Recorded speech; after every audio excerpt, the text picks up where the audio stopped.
3 मई 2026 देश के लाखों छात्रों के लिए यह सिर्फ एक परीक्षा नहीं थी। यह उनके सपनों, उनके परिवार की उम्मीदों और सालों की मेहनत का फैसला करने वाला दिन था।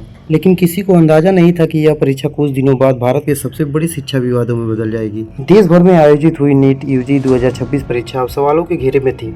आरोप लगे कि पेपर परीक्षा से पहले ही लीक हो चुका था और कुछ छात्रों तक पैसे लेकर पहुंचाया गया। सोशल मीडिया, टेलीग्राम ग्रुप्स और कथित एजेंट के द्वारा पेपर बेचने की बातें सामने आने लगी। शुरुआत में कई लोगों को लगा यह सिर्फ अफवाह होगी, लेकिन फिर जांच शुरू हुई और धीरे धीरे ऐसे तथ्य सामने आने लगे जिन्होंने पूरे देश को हिला दिया। क्या है NEET UG? National testing agency यानी कि एनटीए द्वारा आयोजित नीट यूजी भारत की सबसे बड़ी मेडिकल प्रवेश परीक्षा है। हर साल लाखों छात्र डॉक्टर बनने का सपना लेकर यह परीक्षा देते हैं।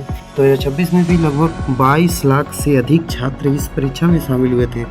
लेकिन परीक्षा के कुछ ही दिनों बाद कुछ कोचिंग सेंटर्स, टेलीग्राम चैट्स और संदिग्ध गैस पेपर चर्चा में आने लगे। रिपोर्ट के अनुसार कुछ छात्रों के पास परीक्षा से पहले ऐसे सवाल पहुंचे थे जो असली पेपर से काफी हद तक मेल खाते थे।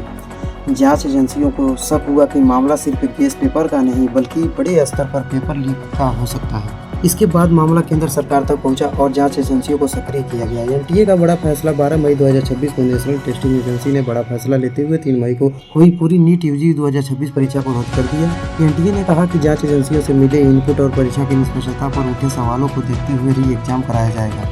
इस घोषणा के बाद देश भर के छात्रों में गुस्सा, डर और निराशा फैल गई।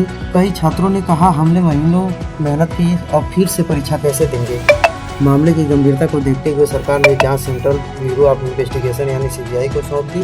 सीबीआई ने एफआईआर दर्ज की और अलग अलग राज्यों में छापेमारी शुरू हुई। जांच के दौरान महाराष्ट्र, राजस्थान और हरियाणा के कई लोगों को हिरासत में लिया गया। कुछ रिपोर्ट में दावा किया गया कि पेपर प्रिंटिंग चैन से बाहर आया, फिर उसे फोटो लेकर टेलीग्राम और अन्य माध्यमों से फैलाया गया। हालांकि जांच अभी जारी है और सभी आरोपों की आधिकारिक पुष्टि अदालत और जांच एजेंसियों द्वारा की जानी बाकी है। देश भर में छात्रों ने विरोध प्रदर्शन शुरू कर दिए। कई छात्रों ने कहा कि हर साल पेपर लीक खबरें आने लगी हैं और अब परीक्षा प्रणाली पर भरोसा कमजोर पड़ रहा है। कुछ छात्र संगठनों ने मांग की है कि भविष्य में ऐसी परीक्षाएं ऑनलाइन कराई जाए ताकि पेपर लीक की संभावना कम हो सके। मामला अब सुप्रीम कोर्ट ऑफ इंडिया तक पहुंच चुका है। मेडिकल संगठनों और छात्रों ने याचिका दाखिल कर एनटीए में सुधार, पारदर्शिता और सख्त निगरानी की मांग की है। कुछ याचिकाओं में यह भी मांग की गई है कि भविष्य की परीक्षाएं न्यायिक निगरानी में कराई जाए।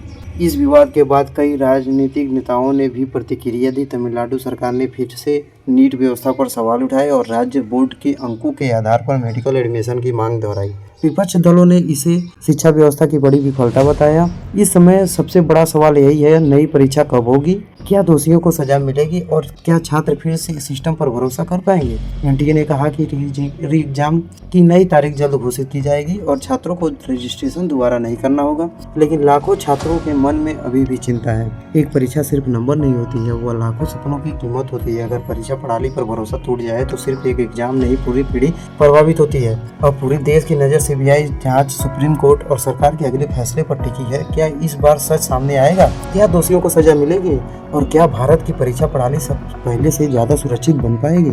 यह सवाल अभी भी बाकी है।